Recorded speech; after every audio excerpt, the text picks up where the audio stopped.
Come on, Snake.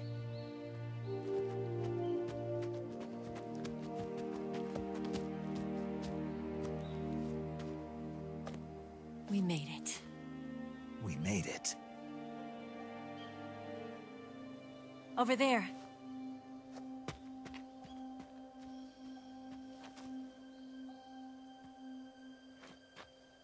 It's the boss, isn't it? I'll go get the wig ready to take off. Right. I'll leave you two alone. But come back in one piece, okay?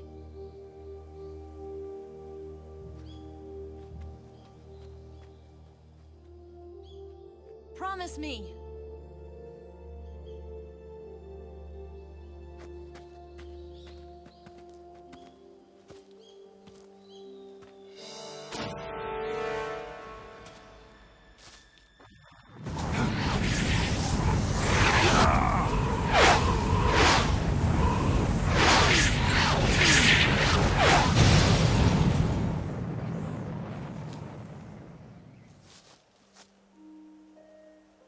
Life's end. Isn't it beautiful? It's almost tragic. When life ends, it gives off a final lingering aroma. Light is but a farewell gift from the darkness to those on their way to die.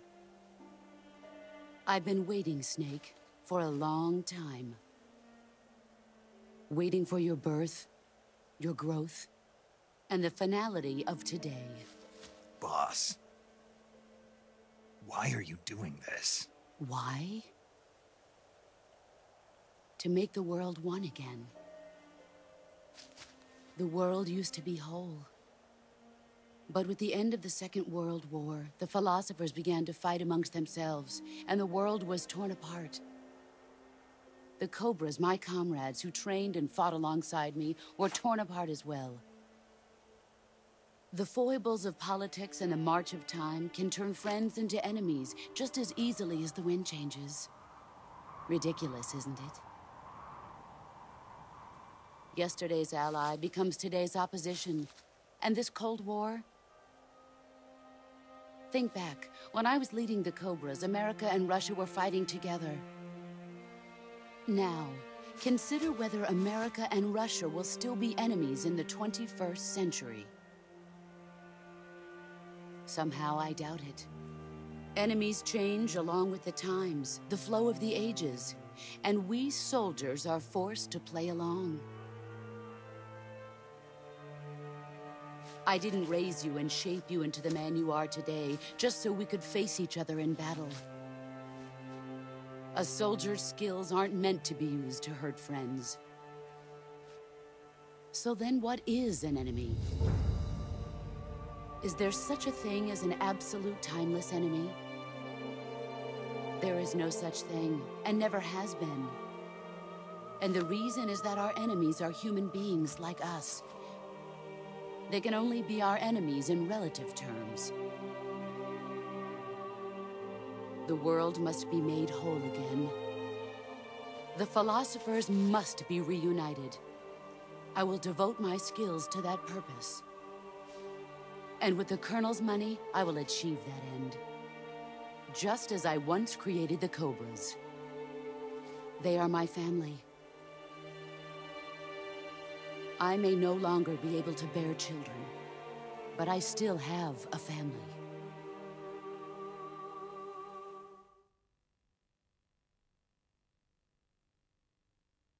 It was November 1st, 1951.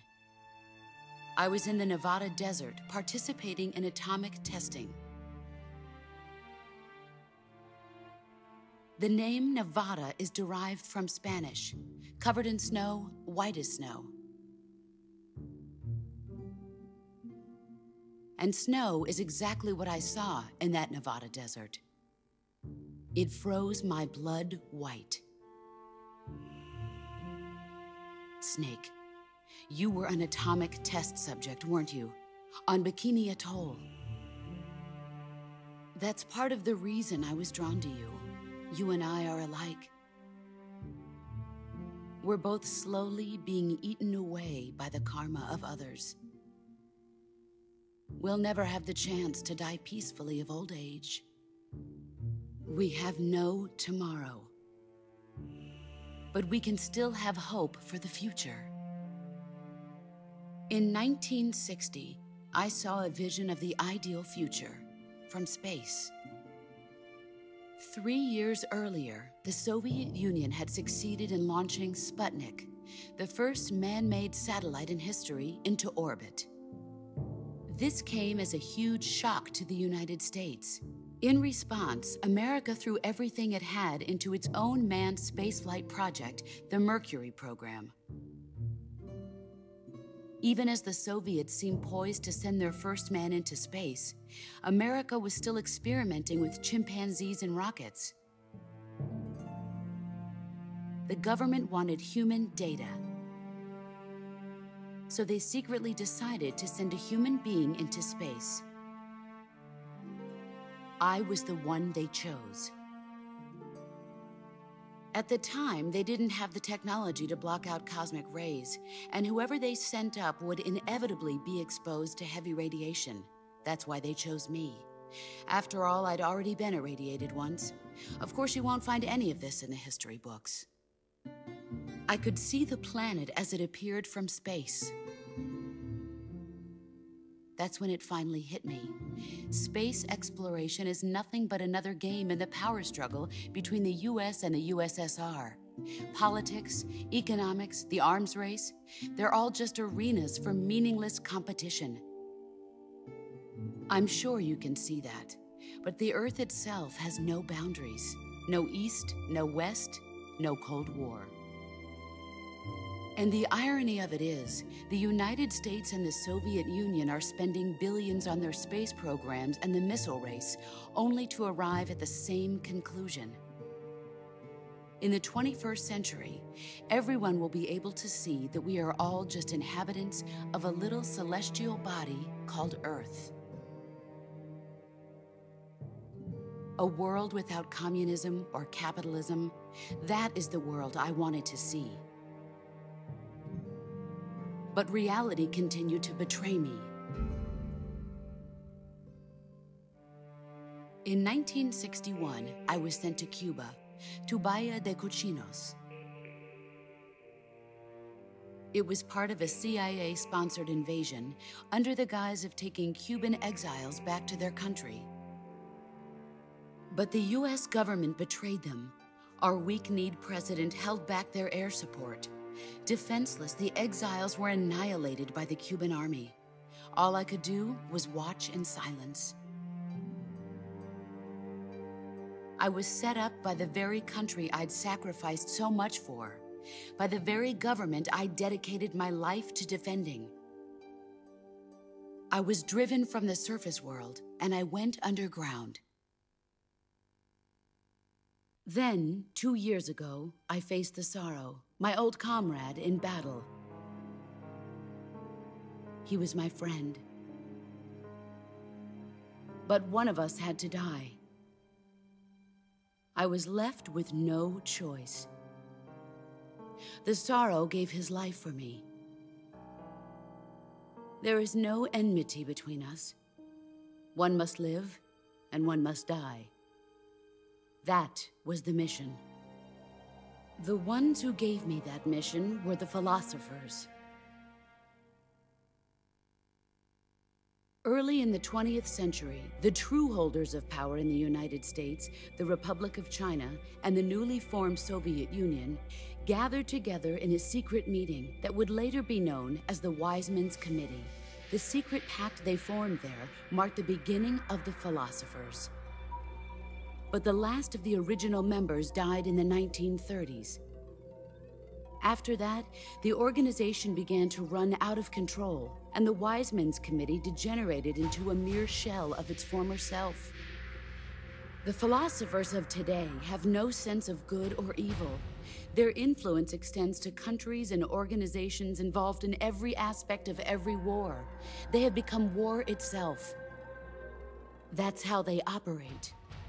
The sacrifices of war cause a shift in the times. This shift leads to renewed conflict, and in turn triggers the next war. Like a nuclear chain reaction, each conflict sparks countless others, forming an endless spiral that will continue on for eternity. Do you understand what I'm saying, Snake? By consuming me and you, the philosophers intend to keep that cycle going forever. It was my father who explained all of this to me. He was one of them.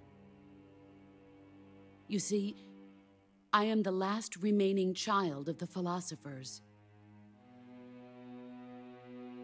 But after he revealed the truth, my father was killed by that same shapeless, formless organization. And my father isn't the only thing the philosophers have taken from me. In June of 1944, the Cobras and I took part in the landing at Normandy.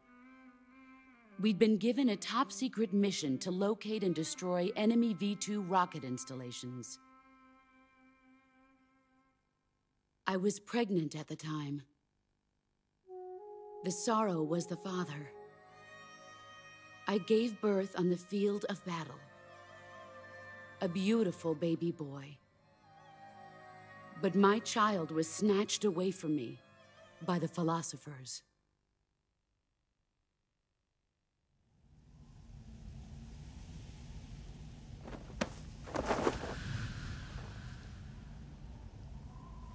Look at this scar. This is proof that I was once a mother. I gave up my body and my child for my country. There is nothing left inside me now. Nothing at all. No hatred, not even regret. And yet sometimes at night, I can still feel the pain creeping up inside me, slithering through my body like a snake.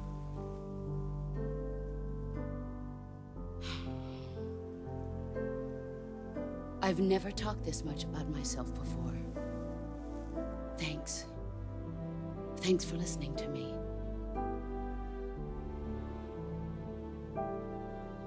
I feel content. Snake, commence the operation. I raised you. I loved you. I've given you weapons, taught you techniques, endowed you with knowledge. There is nothing more for me to give you. All that's left for you to take is my life, by your own hand. One must die, and one must live. No victory, no defeat. The survivor will carry on the fight. It is our destiny. The one who survives will inherit the title of boss. And the one who inherits the title of boss will face an existence of endless battle.